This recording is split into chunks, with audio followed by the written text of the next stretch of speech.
Bismillahirrahmanirrahim. Assalamualaikum warahmatullahi wabarakatuh. Alhamdulillah, wassalatu wassalamu ala rasulillah wa ala alihi wa sahbihi wa man walah, wa la hawla wa la quwwata illa billah. Amma ba'du, ikhwatal iman, kaum muslimin dan muslimat, para pemirsa dan juga para pendengar di mana saja antum berada, semoga Allah Subhanahu wa taala senantiasa melindungi kita semua. Semoga Allah Subhanahu wa taala senantiasa membimbing kita semua untuk selalu berjalan di atas jalan yang telah digariskan oleh Allah dan Rasulnya, untuk selalu berpegang teguh dengan Al-Quran dan Sunnah, dan mengikuti para salafus salih, generasi terbaik umat ini, para sahabat, tabi'in dan atba'ut tabi'in. Alhamdulillah, segala puji dan syukur hanya milik Allah. Kemudian salawat dan salam mari kita perbanyak ucapkan untuk Nabi yang mulia, Nabi Muhammad sallallahu alaihi wasallam, terkhusus di hari yang penuh berkah ini, Yaumul Jumu'ah, Sayyidul Ayyam. Allahumma salli ala Muhammadin wa ala ali Muhammad. Ikhwatal iman, kaum muslimin dan muslimat, para pemirsa rahimakumullah. Pada kesempatan yang mulia ini kita akan melanjutkan pembahasan kita tentang akidah ahli sunnah di dalam asma' wa sifat. Sebagaimana yang telah kita maklumi, bahawa keimanan kepada Allah mencakup 3 perkara: mengimani rububiyah Allah, mengimani bahawa Allah Subhanahu wa taala yang mengatur, yang menciptakan, yang menguasai alam semesta ini. Kemudian mengimani bahawa Allah Subhanahu wa taala yang berhak diibadati. Allah Subhanahu wa taala ma'bud bihaq, tiada ilah yang berhak diibadati selainnya. Kemudian meyakini bahawa Allah memiliki nama-nama yang terbaik, nama-nama yang mulia dan sifat-sifat yang sempurna. Kemudian juga kita telah menjelaskan bahawa mengimani nama-nama dan sifat-sifat Allah hendaklah berdasarkan Al-Quran dan hadis-hadis yang sahih, karena hal ini merupakan perkara yang gaib, berkaitan dengan diri Allah Subhanahu wa ta'ala, yang tidak bisa direkayasa dengan akal, logika dan pikiran kita. Oleh karena itu, apa yang dijelaskan oleh Allah Subhanahu wa ta'ala di dalam Al-Quran, dan juga yang dijelaskan oleh Nabi SAW di dalam hadisnya yang sahih tentang Allah, tentang sifat-sifatnya, maka wajib kita imani tanpa ada keraguan sedikit pun. Tidak boleh ditimbang dengan akal, tidak boleh direkayasa untuk ditakwil, tidak boleh ada dalam asumsi kita, pemahaman kita, bahawa yang demikian itu akan menimbulkan makna yang negatif atau mengandung makna yang negatif bila ditetapkan sebagaimana zahirnya teks dari ayat-ayat dan hadis-hadis tersebut. Semua hal itu asumsi yang batil, semua hal itu merupakan pemahaman yang menyimpang. Maka akidah ahli sunnah wal jamaah, mereka mengimani seluruh nama-nama Allah dan sifat-sifatnya yang tertera dalam Al-Quran, kerana semua hal itu adalah hal yang wajib diimani dan diyakini. Telah kita jelaskan sebelumnya sifat, yaitu istiwa. Kemudian setelah itu kita jelaskan dalil-dalil tentang sifat al-ulu, tingginya zat Allah, beserta kekuasaan dan kedudukan Allah Subhanahu wa ta'ala. Dalil-dalilnya sangat banyak sekali. baik secara naqli atau secara fitrah dan aql. Aqli, naqli dan fitrah serta ijma'. Nah, oleh kerana itu tidak ada satupun alasan, ya, atau dalil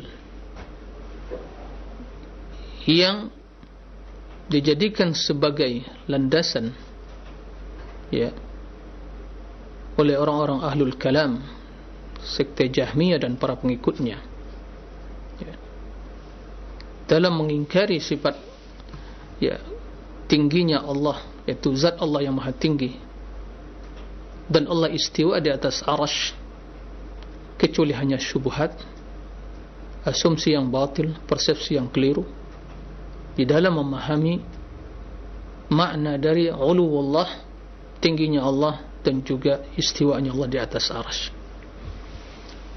Asumsi mereka, kerana terdapat di dalam Al-Quran, ya, amintum man fis sama, ya, begitu juga Ar-Rahman al-Arsy istawa. Apa yang mereka pahami? Jadi disebabkan kekeliruan di dalam memahami ayat, maka lahir akidah yang keliru. Sementara Al-Quran benar kalam Allah, ya, tidak mengandung kebatilan. La ya'tihi al-batil min bayni yadayhi wa min khalfihi tanzilun min hakimin hamid. Tidak ada kebatilan dalam Al-Quran, ya, kerana diturunkan dari Allah yang maha bijaksana dan maha terpuji. Nah, mereka memiliki asumsi bahawa fis sama itu bermakna, kata mereka, di dalam. Fi bermakna di dalam. Jika ditetapkan ayat tersebut sebagaimana zahir teksnya, maka berarti Allah dalam langit, sementara Allah, ya, tidak berada dalam makhluk. Berarti Allah diliputi oleh makhluk.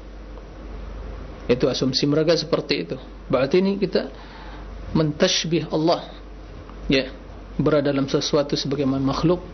Bila dikatakan, ya, makhluk ada fi, ya, fil makan, berarti tempat tersebut meliputi makhluk.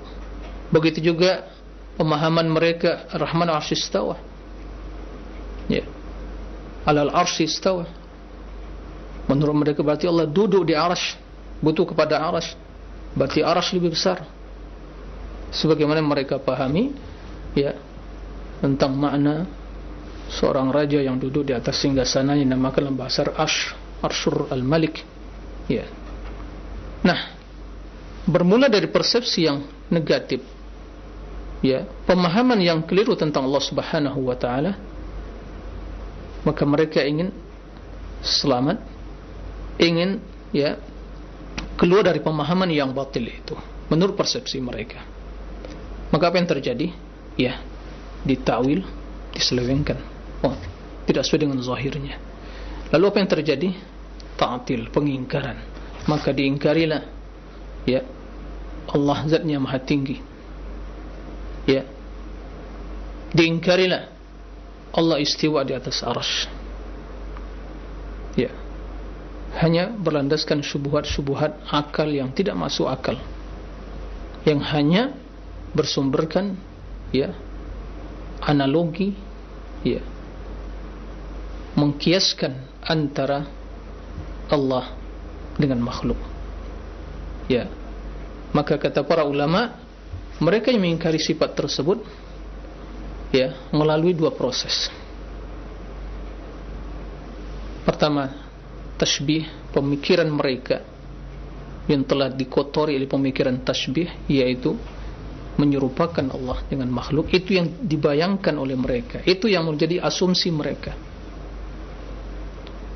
Lalu setelah itu mereka ingin keluar dari kebatilan itu, karena tashbih adalah kebatilan. Bahkan barang siapa menyerupakan Allah dengan makhluk adalah kufur, ya. Laisa kamitslihi syai', ya. Lalu apa yang terjadi? Ya, mereka lari dari tasbih tapi terjerumus dalam ta'wil dan ta'til. Ditakwilkan, oh ya, istiwa bukan maknanya tinggi, ya di atas arsy, akan tapi berkuasa, ya Allah menguasai arsy. Diingkarilah sifat, ya, ketinggian zat Allah di atas arsy, karena ketinggian zat Allah adalah sifat zatiyah, ya, yang senantiasa menyertai diri Allah sebelum Allah menciptakan arsy, dan juga, ya, setelah Allah menciptakan arsy, kemudian setelah menciptakan langit dan bumi, baru Allah berkehendak istiwa di atas arsy sesuai dengan kebesaran dan keagungannya. Ikhwatul iman fa rahimakumullah. Nah, oleh karena itu, dalil-dalil yang telah kita jelaskan tentang ketinggian Allah, tingginya zat Allah Subhanahu wa taala, adalah perkara yang telah menjadi ijma' kaum muslimin berdasarkan Al-Quran, berdasarkan hadis, berdasarkan, ya, fitrah, dan juga berdasarkan akal yang sehat. Karena akidah yang benar tidak bertentangan dengan akal yang sehat. Nah, ikhwatul iman, para pemirsa rahimakumullah, pada kesempatan kali ini kita ingin menjelaskan, ya, tentang sifat ma'iyah wal qurb. Ma'iyah yaitu kebersamaan, wal qurb dekat, kebersamaan Allah dan dekatnya Allah. Ya, kenapa kita harus jelaskan? Ya, kenapa pembahasan ini setelah sifat ulu? Ya, karena setelah kita menjelaskan bahawa Allah Subhanahu wa ta'ala zatnya maha tinggi di atas arsy sesuai dengan kebesaran dan keagungannya, ya, akan tetapi di waktu yang sama kita mendapatkan di dalam Al-Quran penjelasan bahawa Allah bersama hambanya dan Allah maha dekat. Ya, seolah-olah, ya, kedua teks tersebut yang menjelaskan ketinggian Allah Subhanahu wa ta'ala, zatnya maha tinggi, dan bersama dalil yang menjelaskan Allah bersama hambanya di mana saja berada, dan Allah maha dekat, seolah terjadi kontradiksi, pertentangan. Maka muncullah berbagai asumsi pemahaman yang batil yang telah menjerumuskan orang-orang yang tidak memahami, ya, makna dan akidah ahli sunnah dengan benar dalam hal ini, terjerumus ke dalam kesesatan, kebatilan, ya, sehingga mereka mentakwil atau mengingkari, nah, sehingga terjadi kebingungan. Apa yang menyebabkan hal itu?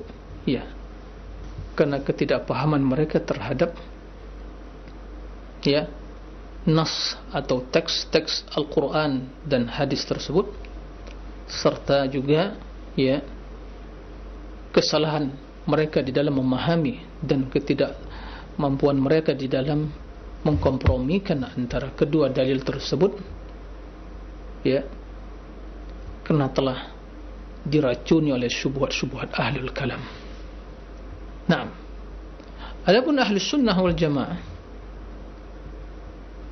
kedua perkara tersebut hal yang dipahami dengan benar dan masuk akal, ya, karena kita berbicara dalam konteks keagungan-pengagungan, sifat-sifat yang berkaitan dengan Allah, bukan dalam konteks, ya, ketinggian manusia sebagai makhluk atau kedekatan manusia atau kebersamaannya. Ya, ini yang harus kita pahami.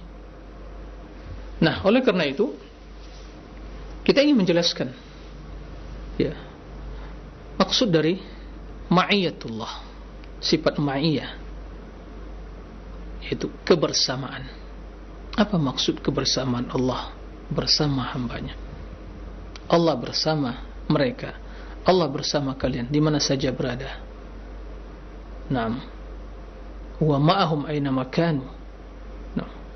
Wa ma'akum aina ma kuntum. Ya. Apa maksudnya? Begitu juga Allah Maha dekat, Sami'un qarib. Fa inni qarib. Ya. Apakah hal ini bertentangan dengan sifat ketinggian Allah yang kita telah jelaskan, zat Allah Maha tinggi? Apakah benar pernyataan orang-orang yang mengatakan Allah ada di mana-mana dengan landasan atau berpegang teguh atau berpegang kepada dalil atau Al-Quran, teks Al-Quran tadi, atau huwa ma'akum aina ma kuntum, Allah bersama kalian, sehingga zat Allah bersama kalian di mana saja berada, sehingga muncul akidah wahdatul wujud, Allah menyatu dengan makhluk, Allah bertempat di makhluk. Ya. Na'udzubillah min dzalik, akidah yang batil, akidah yang kufur. Ya. Ikhwatul iman, para rahimakumullah. Kalau kita perhatikan dan kita tadabbur ayat-ayat Al-Quran yang berbicara tentang ma'iyah, kebersamaan Allah Subhanahu wa ta'ala, maka kita akan mendapatkan ada dua macam bentuk kebersamaan tadi. Ya. Ada dua macam. Naw'ani. Nah, dua bentuk kebersamaan. Dan ini harus kita pahami. Kedua pemahaman tersebut, ya, atau kedua makna tersebut bisa dipahami, ya, melihat teks, redaksi, dan, ya, substansi serta susunan, ya, siap dalam bahasanya, susunan kalimat tersebut dan konteks dari ayat tersebut, dari awal ayat, ya, awal ayat atau penutup ayat. Jadi harus kita pahami secara komprehensif, secara menyeluruh. Tidak hanya sekadar mengambil ayat, potongan ayat, wa ma'akum aina ma kuntum. Ya, Allah bersama kalian di mana saja berada. Ini adalah metode yang keliru di dalam memahami ayat. Ya. Karena kita meyakini tidak ada pertentangan dan kebatilan dalam Al-Quran. Allah mengatakan, ya, bahwa Al-Quran adalah kalam Allah. Tasma'a kalam Allah. Quran kalam Allah, diturunkan oleh Allah. Ya. Tidak ada kebatilan di dalamnya, tidak ada pertentangan. Ya. Walau kana min indi ghairillah lawajadu fi ikhtilafan katsira. Jika Al-Quran datang dari selain Allah, maka akan terdapat di dalamnya pertentangan, ya, kontradiksi yang sangat banyak sekali. Tapi tidak ada, karena Allah yang menurunkan. Begitu juga tidak ada pertentangan antara hadis Nabi dengan Al-Quran.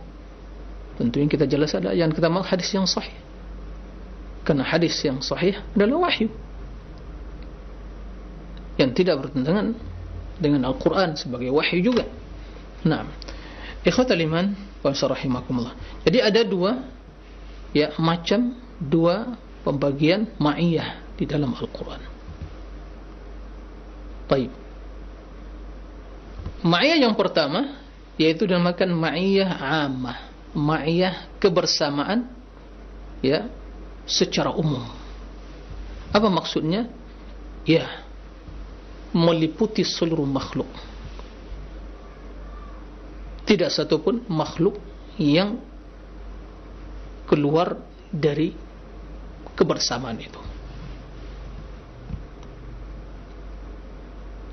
Dan maksud dari al-ma'iyah al-ammah, kebersamaan secara umum, adalah ilmu Allah Subhanahu wa ta'ala, kekuasaan Allah yang meliputi seluruh makhluk, baik orang-orang beriman atau, ya, dan, ya, orang-orang kafirin. Semua makhluk, ilmu Allah meliputi mereka, kekuasaan Allah Subhanahu wa ta'ala meliputi mereka. Di mana saja mereka berada, Allah mengetahui, Allah melihat, Allah ya meliputi mereka. Tidak seorang pun yang bisa keluar dari ya keumuman ya kebersamaan itu, yaitu ilmu Allah, penguasaan Allah, kekuasaan Allah, ya penglihatan Allah. Allah semua ya melihat, mendengar, mengetahui, meliputi. Itu namanya ma'iyah ammah. Baik. Seperti firman Allah, wa huwa ma'akum aina ma kuntum. Wa huwa ma'akum aina ma kuntum.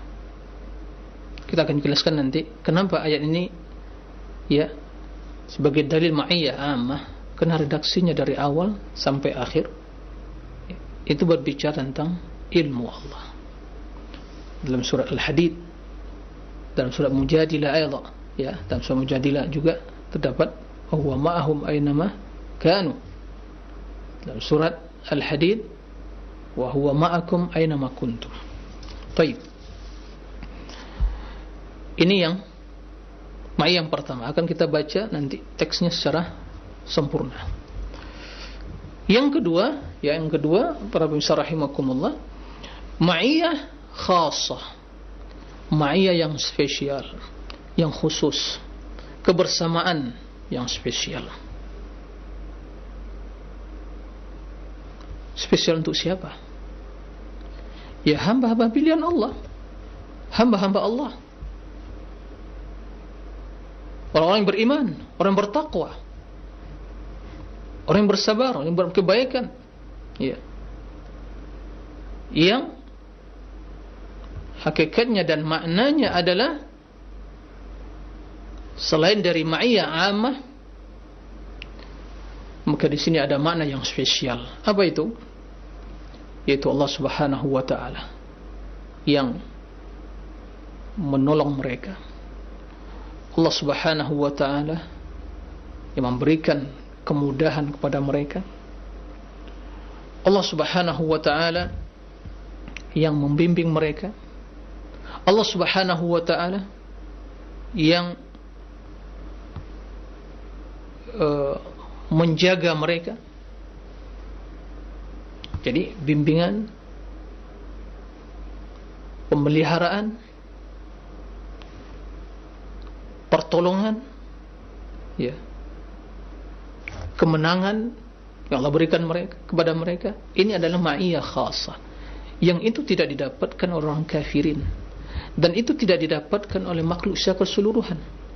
Jadi ma'iyah khasah ini, ma'iyah yang bermakna spesial ini, selain mencakup ma'iyah ammah dan ditambah dengan makna yang spesial, makna yang istimewa, makna yang khusus, ya, khasah. Bagi siapa? Orang yang beriman, bertakwa, amal soleh, orang yang sabar, ya, yang konsekuensinya, yang hakikatnya adalah Allah yang membimbing mereka, yang menolong mereka, yang membela mereka, yang memperjuangkan mereka, memberikan kemenangan pada mereka, yang memudahkan urusan mereka, ya, yang menyelamatkan mereka. Nah, ini makna dari ma'iyah khasah. Seperti firman Allah, Inna Allah ma'al ladhina attaqaw wal ladhina hum muhsinun. Lihat, Inna Allah ma'al ladhina attaqaw wal ladhina hum muhsinun. Allah, sesungguhnya Allah bersama orang-orang yang bertakwa. Ya, tadi ayat dalam jenis yang pertama, wa huwa ma'akum wa huwa ma'ahum aina makanu aina ma kuntum. Allah bersama kalian, Allah bersama mereka di mana saja berada. Di sini juga Allah sebutkan innallaha ma'al ladzina taqaw wal ladzina hum muhsinun. Allah Subhanahu wa taala bersama orang-orang yang bertakwa dan orang-orang yang berbuat baik. Innallaha ma'as sabirin. Allah bersama orang yang sabar. Baik. Para pemirsa rahimakumullah, untuk ya lebih jelasnya kita akan bacakan sebagian ayat-ayat yang berkaitan dengan ma'iyah secara umum dan ma'iyah secara khusus. Tadi kita telah jelaskan di dalam surat Al-Hadid, ya, Allah Subhanahu wa taala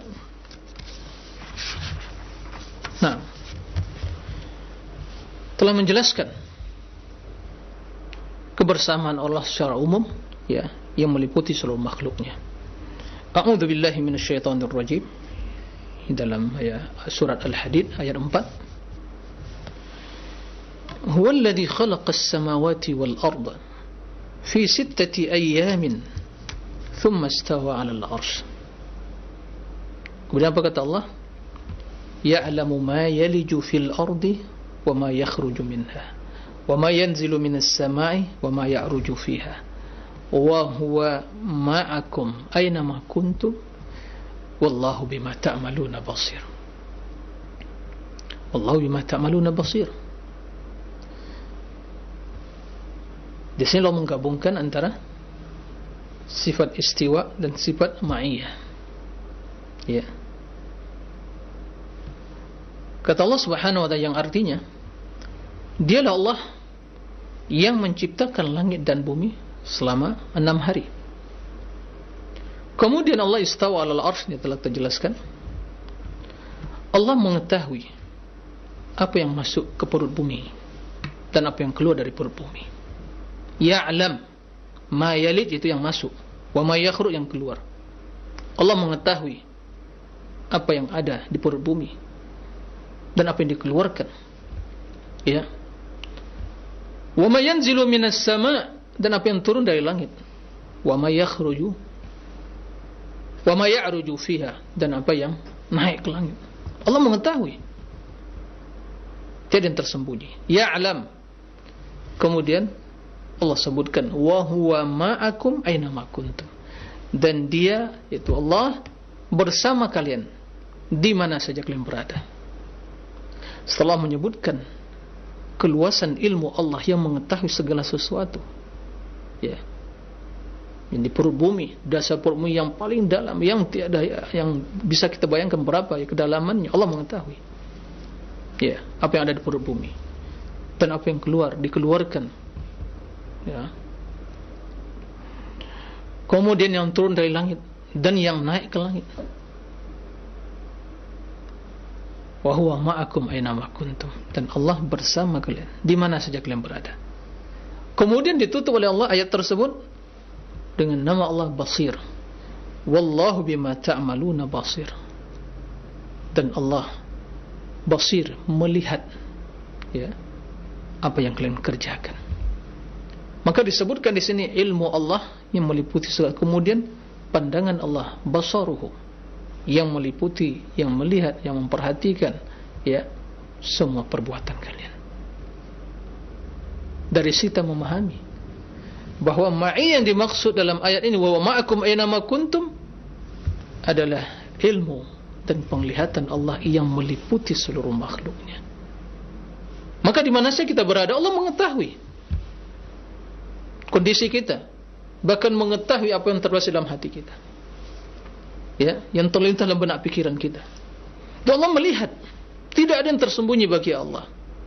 Maka di sini kita memahami ma'iyah di sini adalah ma'iyah ilmu dan penglihatan Allah yang meliputi seluruh makhluk, yang tidak seorang pun keluar dari keumuman kebersamaan itu. Jelas maknanya. Begini cara yang benar dalam menafsirkan Al-Quran, ya. Begini metode ahli sunnah wal jamaah. Begini metode pengikut para salafus salih di dalam memahami Al-Quran. Tidak mengambil, memotong sebagian ayat kemudian meninggalkan sebagian yang lain, ya. Ini akan menyebabkan kekeliruan dalam memahami, ya. Karena kalam Allah haq, mustahil akan menunjukkan kepada kebatilan, ya. Dan keyakinan bahwa Allah terpisah dari makhluk, Allah Maha tinggi, ya, tidak akan pernah, ya, atau mustahil zat Allah menyatu dengan makhluk, karena ada Khaliq, ada makhluk, ya. Khaliq yaitu sang pencipta Allah terpisah dari makhluk, sebagaimana Allah tidak akan pernah, mustahil akan berada dalam makhluk, sebagaimana juga makhluk mustahil akan berada pada diri Allah, karena ada Khaliq, ada makhluk. Khaliq sang pencipta Maha tinggi di luar alam, yang alam yang tertinggi adalah Arsy, dan Allah di atas Arsy. Nah, maka mustahil, ya, mustahil. Maksud dari ayat tersebut Allah ma'akum, yaitu menyatu dengan kalian, ya, berdampingan dengan kalian, zatnya mustahil. Ini pemahaman yang tidak pernah terbesit dalam benak pikiran Rasul, sahabat, dan orang-orang yang memahami, ya, perkataan Allah, memahami keagungan Allah, memahami sabda Rasulullah, dan memahami kemuliaan dan kesempurnaan Allah. Nah, yang kedua, ya, lebih jelas lagi, karena awal ayat dimulai dengan penjelasan tentang ilmu Allah dan juga ditutup dengan ilmu Allah. Kemudian ada di sana kalimat wa huwa ma'ahum aina ma kanu. Dalam surah Mujadilah, ya, ayat 7, Allah Subhanahu wa taala menjelaskan, A'udzu billahi minasyaitonir rajim. Alam tara anna Allah ya'lamu ma fis samawati wa ma fil ard. Ma yakunu min najwa thalathatin illa huwa rabi'uhum. Wala khamsatin illa huwa sadisuhum. Wala adna min dhalik wala akthar illa wa huwa ma'ahum aina ma kanu. Thumma yunabbi'uhum bima amilu yawmal qiyamah innallaha bikulli syai'in alim. Perhatikan ayat ini. Perhatikan awal ayat dan penutup ayat, kemudian redaksi yang mengatakan wa huwa ma'ahum aina makanu. Tidakkah engkau mengetahui dan memperhatikan bahwa Allah, sungguhnya Allah Subhanahu wa ta'ala mengetahui apa yang ada di langit dan apa yang ada di bumi. Allah mengetahui semuanya. Ya'lam, ini kalimatnya ya'lam, itu mengetahui, berarti Allah memiliki ilmu. Ma yakunu min najwa thalatha, tidak ada 3 orang yang berbicara secara, ya, sembunyi-sembunyi, ya, illa huwa rabi'uhum, kecuali dialah yang keempatnya, itu Allah. Taib, kita jelaskan apa maksud huwa rabi'uhum, ya. Ayat harus dipahami secara menyeluruh, ya. Wala khamsa illa huwa sadisuhum, dan juga tidak ada 5 orang yang berbicara sembunyi-sembunyi, najwa, ya, kecuali Allah yang sadisuhum, yang ke-6. Wala adna min dhalik wala akthar, tidaklah, ya, ada yang lebih sedikit, mungkin 2 orang, berarti sama-sama ganjil, ya, 2 orang, 1 orang tambah 1 lagi 2. Kalau 3 tadi, ya, witir. Yang tadi 2, ya, kalau 2 berarti yang lebih kurang, lebih sedikit dari 3 berarti 2, berarti genap. Thalith di sini 3 orang, berarti witir, ya, ganjil, bilangan ganjil. Atau khamis, ya, wala khamsatun illa huwa sadisuh, khamis itu 5, ya. Tidaklah, ya, ada orang yang berbicara sembunyi-sembunyi, 3 orang atau 4 orang, ya, 3 orang atau 5 orang, atau lebih sedikit atau lebih banyak, kecuali Allah Subhanahu wa ta'ala, ya, bersama mereka. Jika ada 3 orang, maka yang keempatnya bersama mereka Allah. Jika ada 5 orang, yang ke-6nya bersama mereka Allah. Jika ada 2 orang, yang ketiganya bersama mereka. Jika ada 7 orang, maka yang ke-8-nya Allah. Apa maksudnya di sini kebersamaan di sini? Apakah zat Allah bersama mereka berkumpul? Na'udzubillahi min dzalik. Tsumma na'udzubillah. Mustahil bahawa zat Allah itu adalah jumlah, yaitu bagian yang jumlah atau secara zatnya bersama mereka, di samping mereka. Mustahil itu maknanya, mustahil. Tidak ada orang Arab yang memahami seperti itu. Karena sebagaimana yang dalam redaksi bahasa Arab juga, jika ada 3 orang yang 2 orang yang atau 3 orang yang mereka berkumpul berjalan, dan itu dalam satu jenis, satu jenis, itu redaksi mereka tetap menggunakan bilangan yang sama, dinisbatkan pada bilangan yang sama.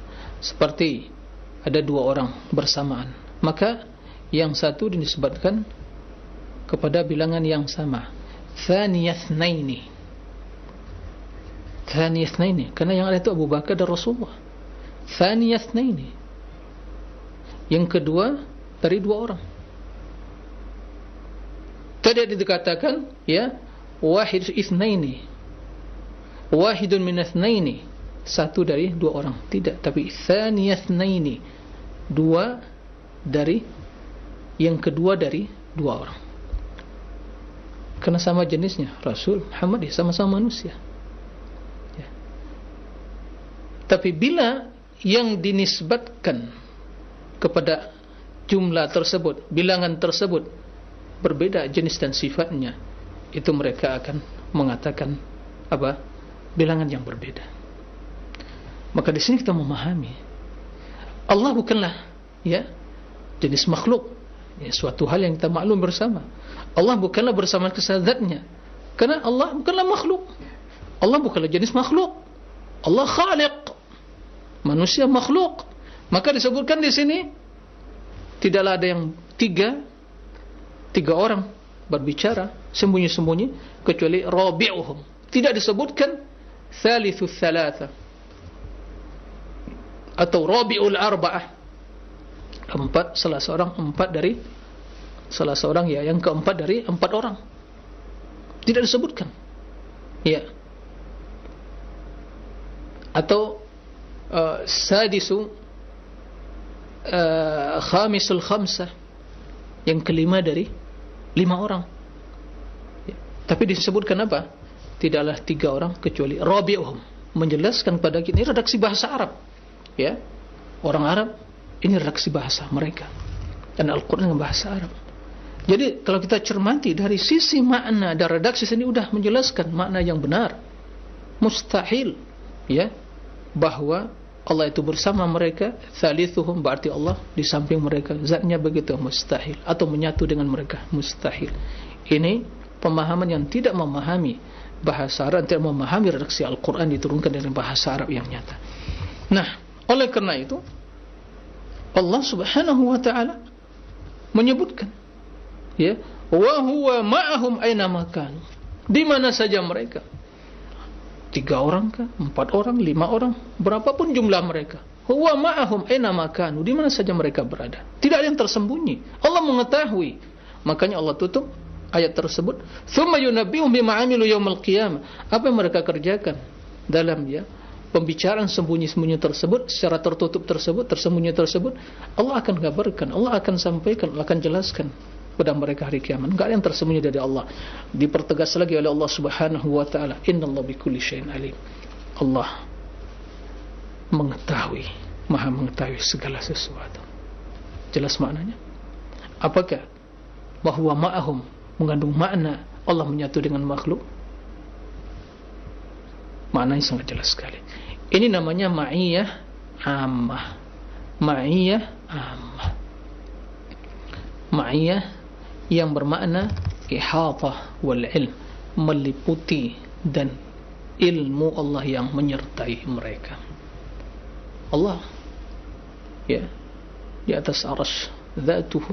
Ini akidah ahli sunnah yang wajib kita imani.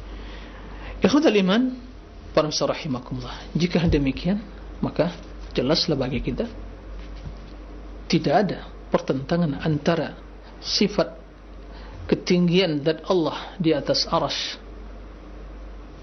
bersama atau bertentangan dengan apa? Ma'iyatuhu, kebersamaan Allah yang menyertai seluruh makhluknya, baik kebersamaan secara umum atau kebersamaan secara khusus. Nah, ikhwatal iman, para rahimakumullah, siapa yang tidak memahami pembagian itu, maka dia pasti akan sesat, ya, dan menyimpang. Maka muncullah, ya, pemahaman atau mengingkari atau pemahaman yang batil, ya. Maka ada yang mengatakan, ya Allah ada di mana-mana, karena ma'ahum, subhanallah. Bahkan dalam, ya, ungkapan dan redaksi kita, perkataan kita di dalam mengungkapkan kebersamaan itu, kita memahaminya, ya, memahami, ya, dari konteksnya, dari teksnya, apa maksud, ya, substansinya. Kita memahami itu sesuai dengan qara'in, indikasi, indikatornya, ya. Tatkala kita mengatakan saya berjalan di malam hari rembulan bersama saya, apakah bulan purnama itu menyatu dengan diri kita? Ya. Dimanapun di siang hari matahari bersama manusia, apakah matahari menyatu dengan diri manusia? Ya, kiamat terjadi, ya, terbakar semuanya. Itu hal yang biasa, ya. Tatkala seorang mengatakan siapa bersamamu? Ya, bersama saya, anak saya dan istri saya. Bisa jadi anaknya mungkin lagi bepergian tempat yang jauh, luar kota, dia di rumah, atau mungkin dia juga, ya, sang suami bekerja di kantornya, istrinya di rumah. Dia mengatakan, bersama saya, anak istri, ya, mereka masih bersama saya, alhamdulillah sehat. Hal yang kita maklumi, kita pahami, ya, dalam bahasa keseharian kita, yang dalam ungkapan kebersamaan. Jadi kebersamaan itu, ya, bukan berarti selalu berna, yaitu satu tempat menyatu. Tidak. Jika hal yang kita pahami dalam redaksi kita, bahasa kita keseharian, sesuai dengan konteks, sesuai dengan, ya, indikator dari sebuah teks tersebut, maka tentunya kalamullah azza wa jalla yang berbahasa Arab, yang jelas bilisanin arabiyyin mubin, tentu lebih mudah dipahami. Tapi satu hal yang kenapa pemahaman itu terjadi, penyimpangan itu terjadi, karena mereka, dan ini sering kita sampaikan, ahlul kalam menggunakan teori yang mereka gunakan di dalam memahami, ya, alam yang ada di sekitar mereka, manusia yang bisa mereka lihat. Itu teori itu yang digunakan untuk memahami zat Allah, yang mereka gunakan dalam pembahasan teologi ketuhanan yang berkaitan dengan zat Allah, dengan diri Allah, dengan sifat Allah, perbuatan Allah yang maha kuasa, yang maha agung, yang gaib, perkara yang gaib, ya. Lalu mereka ingin menerapkan teori itu. Ya, tentunya kebatilan yang muncul, kesesatan yang lahir dari pemikiran yang seperti itu. Itulah penyebabnya kenapa mereka menyimpang. Itulah penyebab kenapa mereka mentakwil, mereka menta'til, mengingkari. Nah, sementara Allah mengatakan laisa kamitslihi syai' was samiul basir. Tiada yang serupa bagi Allah.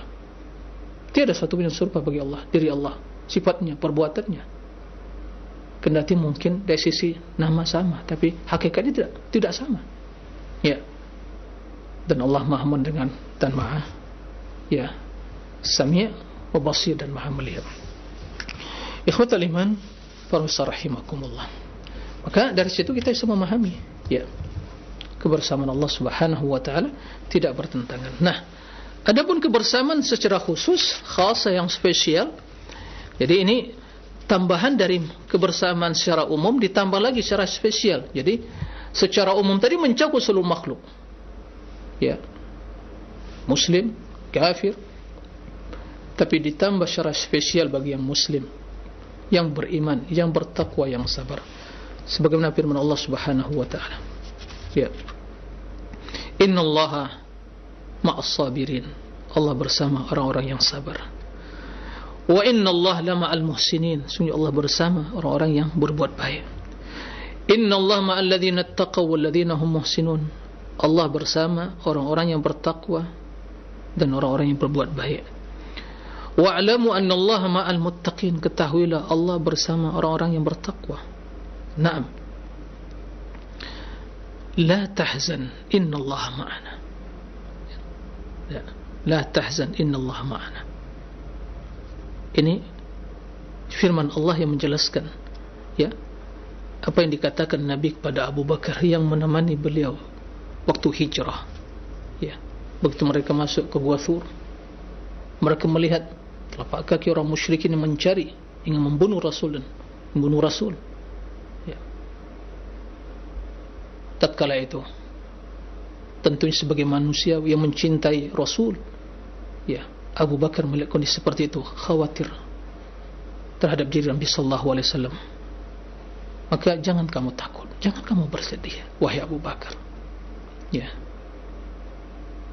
sesungguhnya, ya, innallaha ma'ana, Allah bersama kita. Apa maksud Allah bersama kita? Allah akan menolong, Allah akan memberi, akan menjaga kita, Allah akan menyelamatkan kita, Allah akan menolong kita, Allah akan membela kita. Dan itu yang terjadi. Rasulullah selamat sampai ke Madinah. Ini ma'iyah khasah, ikhwatal iman, rahimakumullah. Oleh karena itu, ya, dari apa yang kita sampaikan tadi, ya, semakin jelas dan nyata bagi kita bahwa tidak ada pertentangan antara sifat ketinggian Allah, zat Allah yang maha tinggi, dan kebersamaannya bersama makhluk. Karena ada ma'iyah yang secara umum yang meliputi seluruh makhluk, yaitu yang bermakna, ya, adalah ilmu dan kekuasaan Allah yang meliputi seluruh makhluk.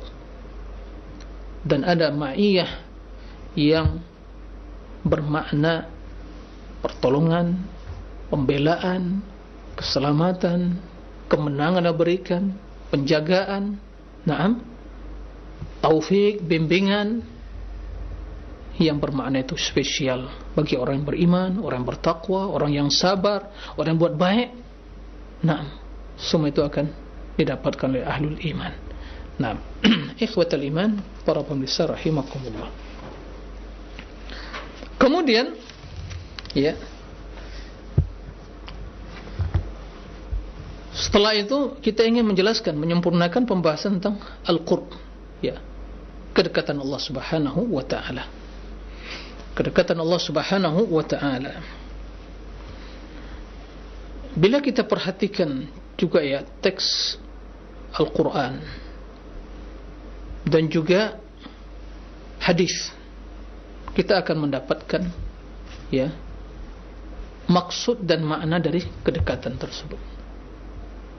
Dan kedekatan Allah Subhanahu wa taala, ya, dekatnya Allah kepada hambanya di dalam, ya, teks wahyu itu menunjukkan kepada dua makna. Dan dari redaksi dan juga konteks dari teks tersebut itu menunjukkan kepada dua makna tersebut. Yang pertama, ya, kedekatan tersebut, ya, disebutkan, ya, dalam konteks ijabatud doa, yaitu Allah mengabulkan doa orang yang berdoa kepadanya. Ini yang pertama. Dan ini terdapat dalam surat, ya, Al-Baqarah ayat 186. Allah menjelaskan, ya, wa idza sa'alaka 'ibadi anni fa inni qarib ujibu da'watad da'i idza da'an falyastajibu li wal yu'minu bi la'allahum yarshudun. Wahai Muhammad, apabila hambaku, ya, hamba-hambaku bertanya kepadamu anni, tentang diriku, katakan fa inni qarib, sesungguhnya aku maha dekat. Kemudian jelaskan makna kedekatan tersebut. Ujibu da'watad da'i idza da'an, aku ujib, yaitu mengabulkan, memperkenankan doa, ya, orang yang berdoa kepada aku. Tapi hendaklah mereka juga melaksanakan perintahku, beriman kepada aku, ya, agar mereka mendapat petunjuk. Nah, makna qurb fa inni qaribun itu dijelaskan di redaksi setelahnya. Ujibu da'watad da'i. Maka tidak diragukan, Allah maha dekat. Di mana saja seorang hamba berdoa, Allah bersama mereka. Ya, sebagian kita jelaskan, orang yang berdoa, orang beramal soleh, Allah bersama mereka. Allah dekat kepada mereka. Enggak ada yang tersembunyi. Allah min fawqi sab'i samawati, tapi dekat kepada mereka. Enggak ada yang tersembunyi suatu pun dari mereka. Bahkan Allah Subhanahu wa taala mengetahui apa, atau sebelum mereka mengucapkan doa tersebut, apa yang terbesit di hati mereka.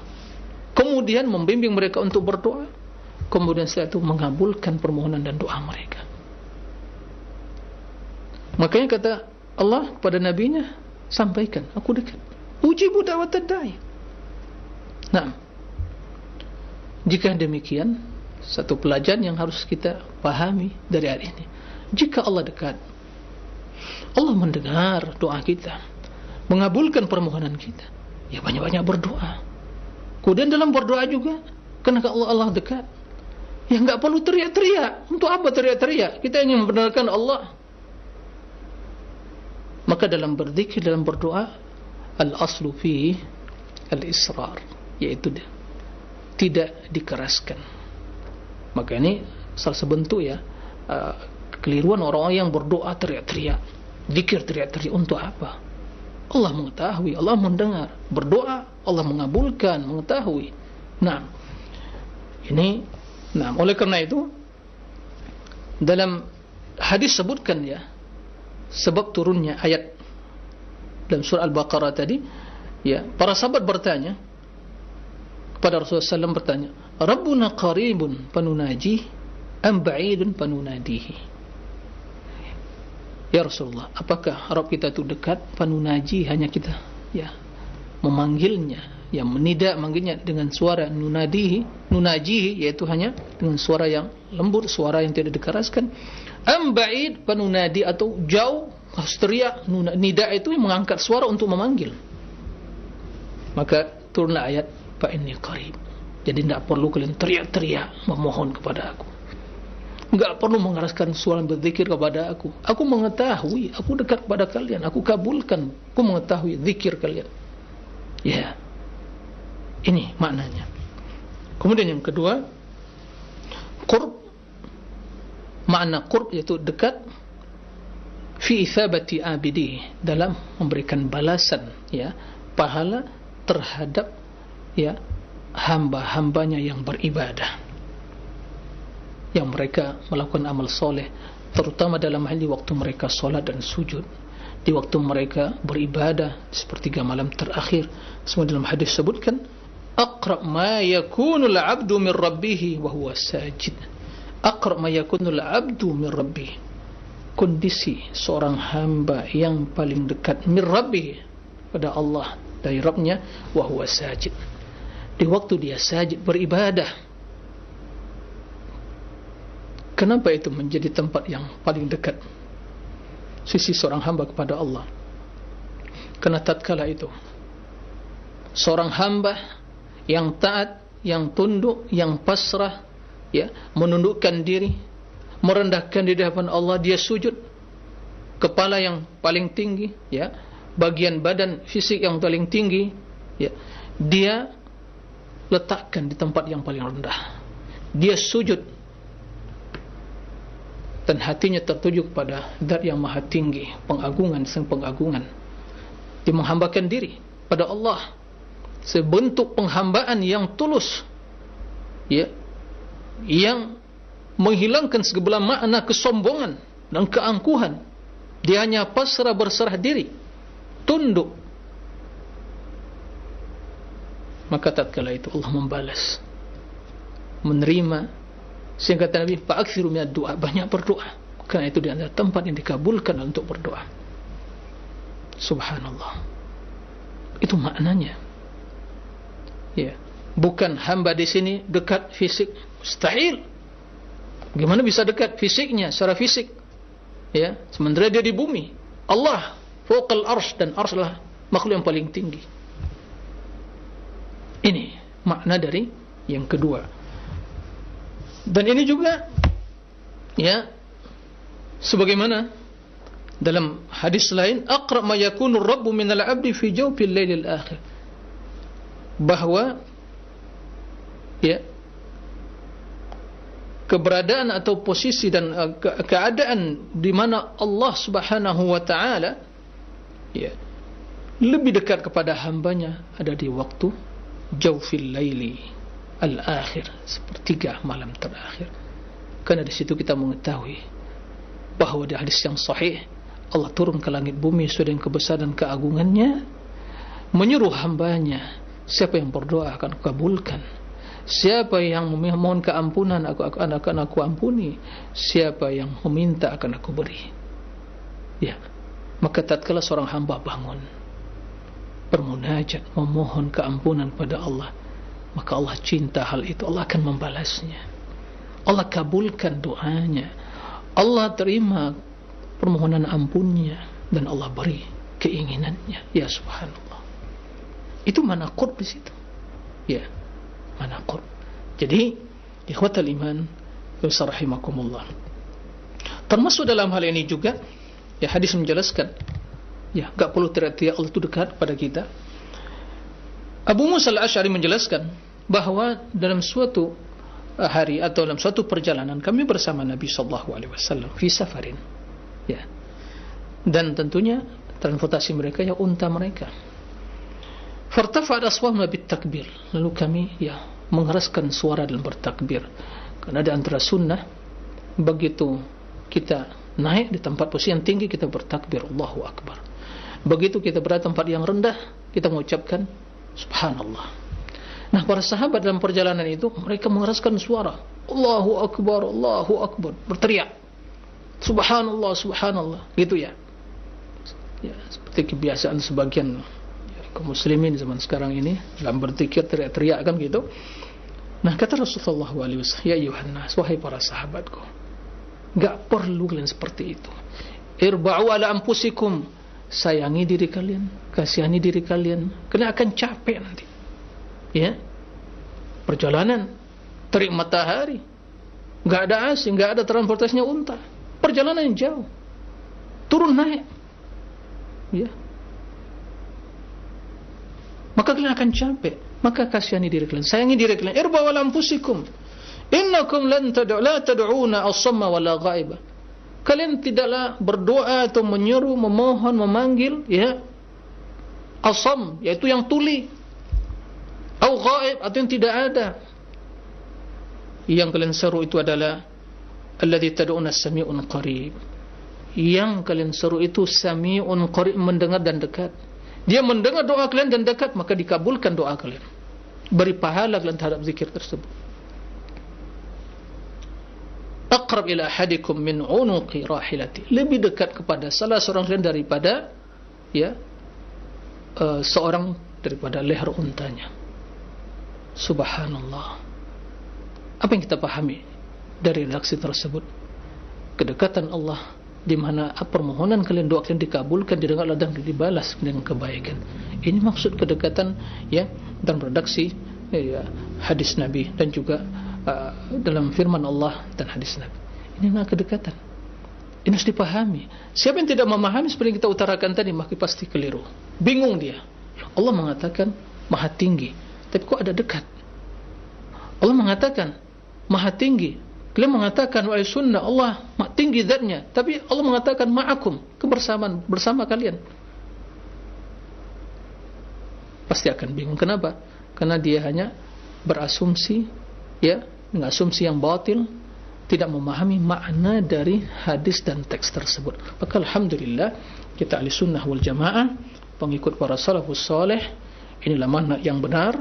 Ahli sunnah yang setia di dalam mengikuti para salafus saleh, ini kemuliaan bagi orang-orang yang mengikuti mereka.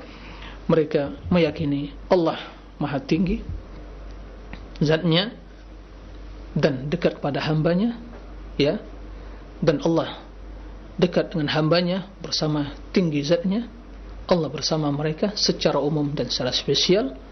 Tidak ada, ya, sedikit pun makna kontradiksi dalam kedua sifat tersebut, dan mustahil makna kedekatan, dekat fisiknya atau dekat zatnya, mungkin ya dekat zatnya, atau kedekatan makna yaitu bersama mereka, ya, secara zat, mustahil.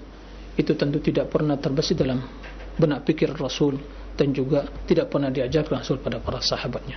Nah, demikian para pemirsa dan juga ikhwatul iman kaum muslimin mana saja berada, semoga menambah pencerahan bagi kita semua dan menambah keyakinan kita akan kebenaran akidah ahli sunnah, dan di waktu yang sama menambah kewaspadaan kita, ya, dari akidah-akidah ahlul kalam yang menyimpang dari akidah para salafus saleh. Semoga kita senantiasa istiqamah di atas manhajnya para sahabat Rasul dan orang-orang yang mengikuti mereka sampai hari ini dan sampai yaumul qiyamah. Allahumma amin. Demikian, wallahu a'lam. Baik, Ustaz, barakallahu fikum, jazakallahu khairan. Terima kasih atas bimbingan dan penjelasan yang bermanfaat yang disampaikan di kesempatan pagi hari ini. Semoga Allah senantiasa melimpahkan taufik, keberkahan untuk ilmu serta waktu yang diberikan untuk kita bisa memahami pelajaran dan mengamalkannya.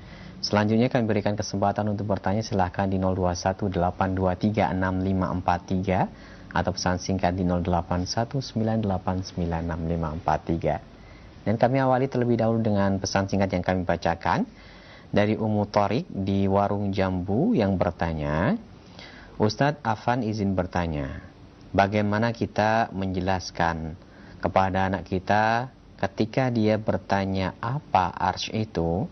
Pada saat itu kita sedang menjelaskan bahwa Allah itu tinggi di atas arsy. Syukron jazakallahu khairan. Ustaz, silahkan.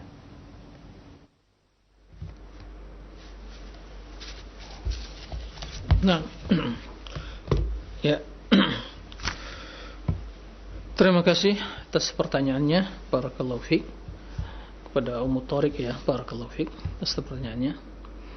Jadi jika anak kita bertanya, atau mungkin ya orang lain bertanya apa itu arsy, karena Allah menyebutkan dalam Al-Quran, ya, dalam banyak ayat secara terpisah, dan juga ya yang berkaitan dengan sifat istiwa, istawa alal arsy. Dalam 7 ayat sama redaksinya, istawa alal arsy, ar-Rahman ala arsy istawa.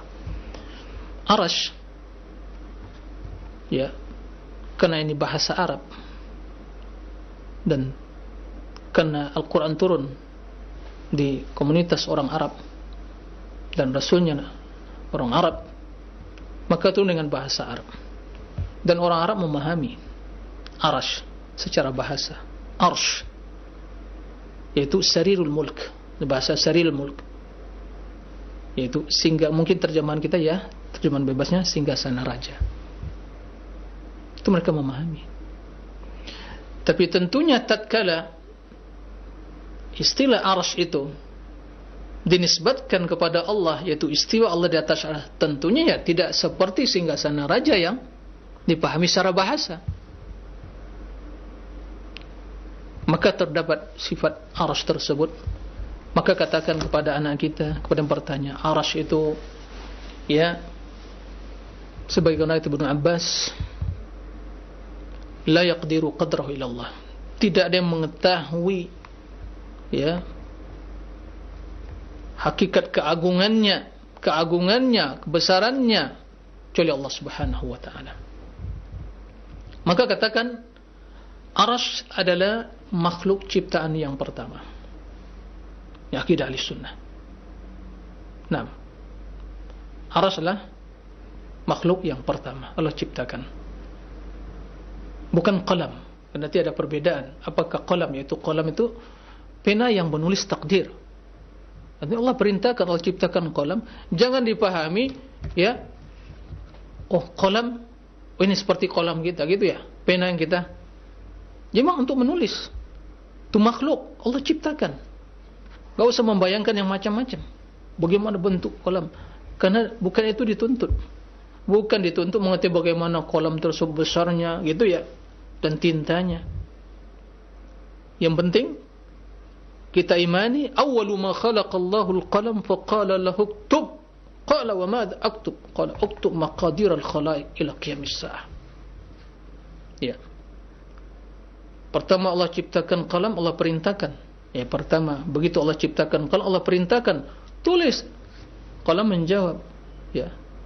Apa yang aku tulis ya Allah? Tulis semua takdir sampai hari kiamat. Maka semua takdirkan ditulis. Ya. Allah yang menulis dengan perintah, ya, dengan perantara qalam. Maka dalam ilmu iman pada takdir kita mengimani Allah kitabatul maqadir, penulisan takdir dalam Lauhil Mahfuz. Tayyib. Ya. Adapun Arsy, ya, tentu telah diciptakan sebelumnya.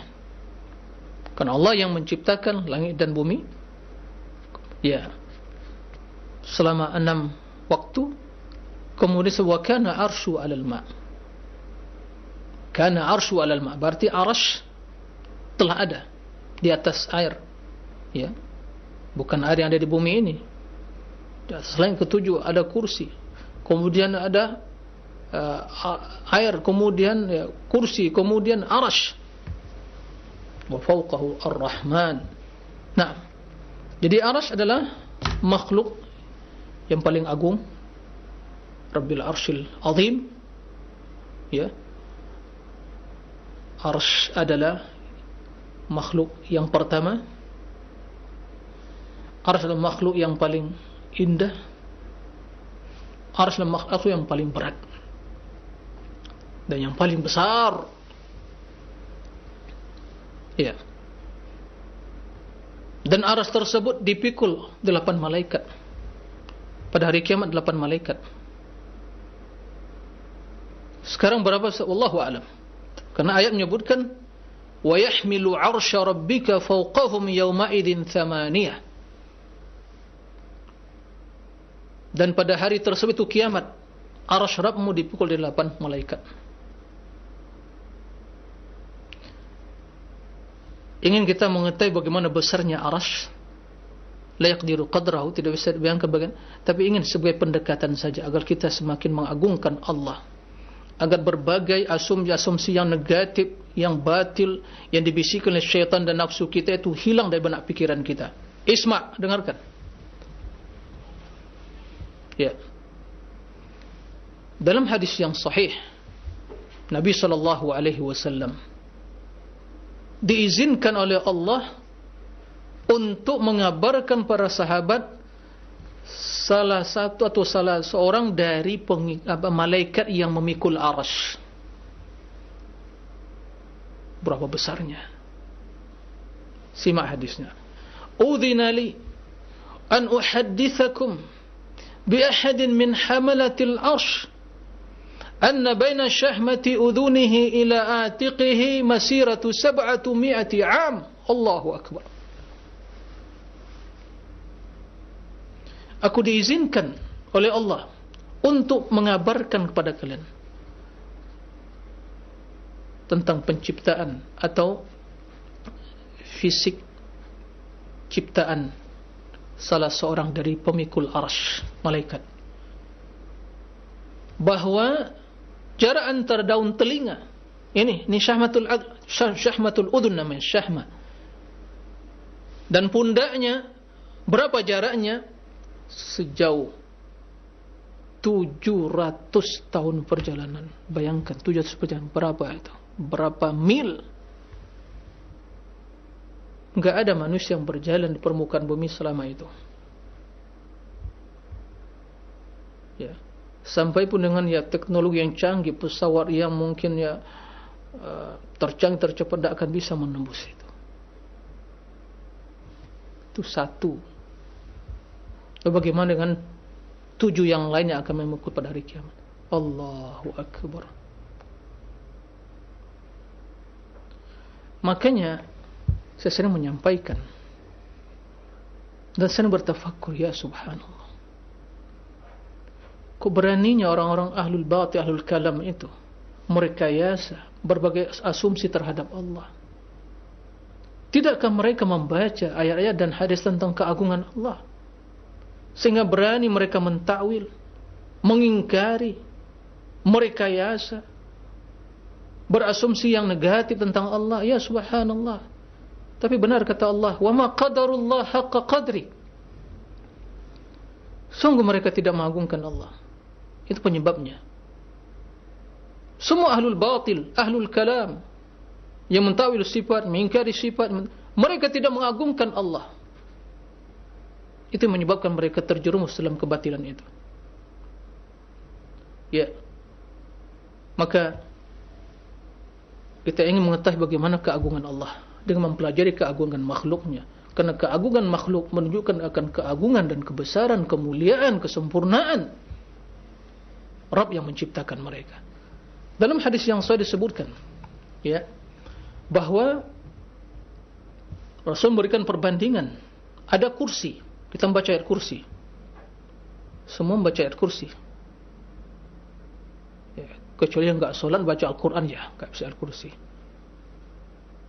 Di situ disebutkan wasi'a kursiyuhu as-samawati wal. Kursi Allah disebut kepada Allah. Itu meliputi samawati wal ard, langit dan bumi. Tahukah kita perbandingan antara langit dan bumi dibandingkan dengan kursi? Seperti sekeping uang logam yang kita lemparkan di padang Sahara yang luas. Ya. Atau sekeping uang logam yang kita lemparkan di hutan belantara yang luas. Di sini Sahara. Nah, bagaimana perbandingannya? Adakah perbandingan? Tidak ada, enggak terlihat itu.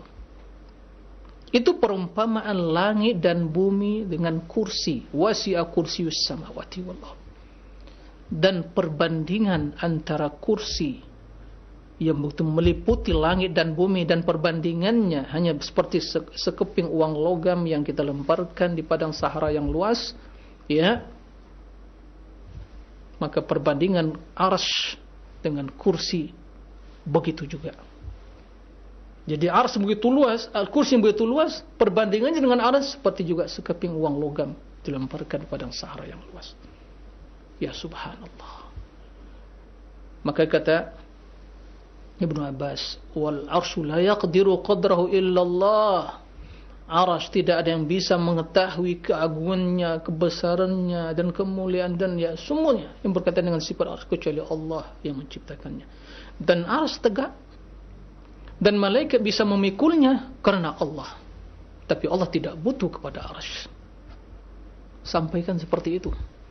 Itu akidah Ahlussunnah. Siapa yang menyampaikan tentang arsy, ya, selain dari apa yang kita utarakan, itulah kebatilan, ya. Tiada dalil yang menjelaskan, karena ini perkara yang gaib. Kenapa kita katakan ya begitu? Ya. Makanya di antara yang menjelaskan bagaimana beratnya arsy itu, zikir yang kita ucapkan, tasbih, subhanallah wa bihamdi, subhanallah wa bihamdi, adada khalqi, sejumlah makhluknya, adada khalqi wa zinata arsy wa midada kalimati. Zinata arsy, berat, ya, timbangan, ya, arsy menunjukkan bahwa arsy berat. Naam. Wa adada khalqi wa zinat wa midada kalimati, dan sejumlah, ya, tinta menulis kalimat-kalimat Allah. Dan tidak ada batasnya. Naam. Demikian, wallahu a'lam.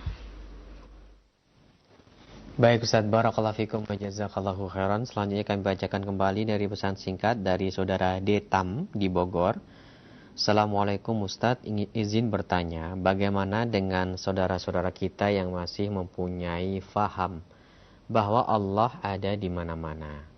Apakah hal tersebut dapat menggugurkan salah satu rukun iman? Karena Allah di Al-Quran menyatakan dirinya ada di atas langit beristiwa di atas arsy-Nya. Bukankah salah satu rukun iman adalah mengimani kitab-kitabnya, termasuk khabar yang ada di Al-Quran tersebut? Jazakallahu khairan Ustaz, silahkan. Fadal.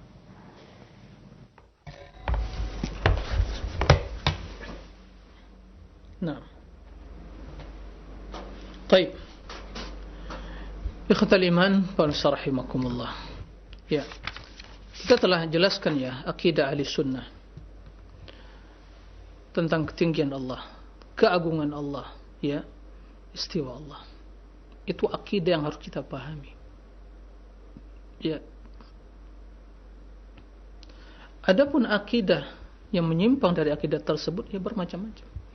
Ada yang mengatakan Allah itu ya tidak memiliki tempat, kata mereka. Maksudnya ingin tidak ya, karena tinggi itu menurut mereka ya arah tinggi itu tempat.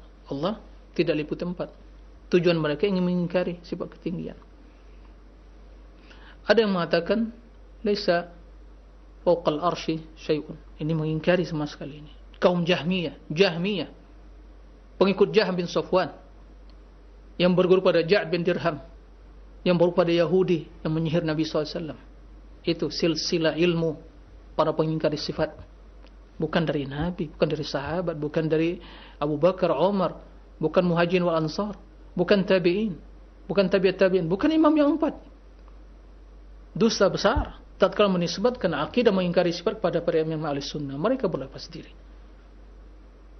Itu akidah kaum Jahmiyah yang silsilah keilmuannya tidak jelas. Atau dari non-muslim Yahudi mengajarkan pada Labid bin Asam, itu Labid bin Asam penyihir. Kemudian pada Ja'ad bin Dirham, kemudian Ja'ad bin Dirham mengajarkan pada Jahm bin Safwan, Jahm bin Safwan dari Abi Du'a dan seterusnya, ya Bishr Marisi dan yang lain-lainnya. Kemudian terjadi terus ya kebatilan itu ya terus berkembang. Diambil ahlul kalam, Mu'tazilah, ya, Asy'ariyah, Turidiyah, ya, sehingga mentakwil sifat-sifat, sebagian ditetapkan, sebagian diingkari dengan cara logika. Ya. Itu silsilah keilmuan orang mengingkari sifat. Ilmu kalam yang mengadopsi teori-teori filsafat. Itu kenyataannya, itu realitanya, itu fakta. Dalam literasi, referensi kita mereka itu yang didapatkan. Dan itu. Jadi akidah Jahmiyah mengatakan ya Allah kulli makan bidzatihi, kata mereka.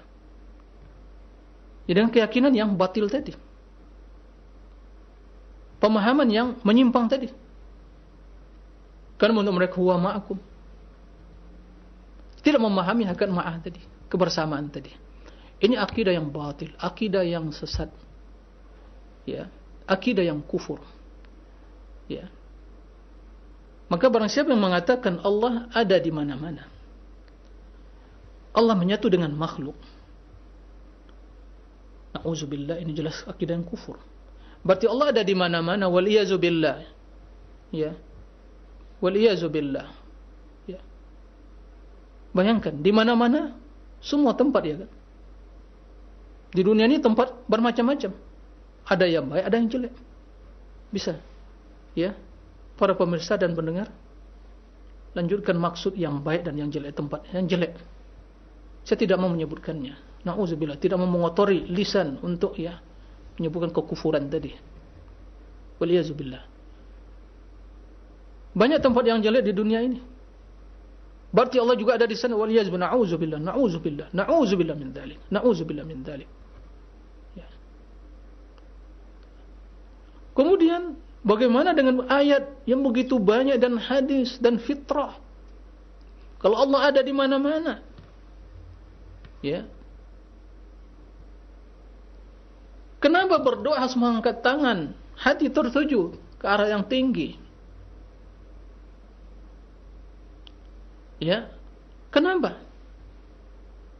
Makanya kata para ulama, yang mengatakan akidah seperti itu hanya kena taklid, fanatik, ta'assub, ya, pengkultusan kepada tokoh yang menyimpang, ya, hanya warisan tradisi, pemahaman yang turun-temurun tidak punya dalil, ya, yang bersumber dari asumsi yang keliru, yang salah terhadap ayat-ayat Allah dan hadis Nabi SAW, ya, kesalahan yang fatal sekali, ya, dan tidak ada dalilnya, tapi salah dalam memahami ayat. Akan tapi sesungguhnya saya yakin mereka sesungguhnya telah mendustai fitrahnya, atau fitrah mereka mendustai hal itu. Karena secara fitrah, begitu seorang mendapatkan sesuatu yang mengancam keselamatan dirinya dan kesulitan, dan dia berdoa, spontanitas, dia melihat hatinya tertuju ke arah yang atas. Jika demikian, kalau seandainya di mana-mana, ya enggak perlu ada seperti itu, udah mintanya ke mana-mana, gitu ya, enggak perlu angkat tangan. Nah,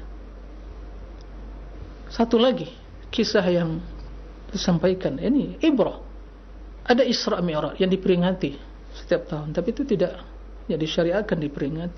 Isra dari mana? Dari Mekah ke Baitul Maqdis, perjalanan. Kemudian naik Mi'raj. Kenapa naik? Menjemput solat, perintah solat. Pertanyaannya, kenapa enggak di Mekah saja Nabi duduk di sana? Kan Allah ada di mana-mana, ngapain naik? Ya, logikanya seperti begitu ya. Kenapa naik? Kalau Allah ada dari mana-mana, ya kenapa naik? Udah, enggak perlu ada Isra, berjalan ke Baitul Maqdis. Jadi mana-mana, di Mekah ada. Kan gitu. Udah nunggu di sana saja. Jadi ini ya akidah yang batil, akidah yang ya jika itu diyakini, dia telah memahami konsekuensinya, dia mengetahui yaitu adalah menyimpang bukan karena kesalahan atau syubhat yang ada kepalanya, ini dia telah kufur. Ya.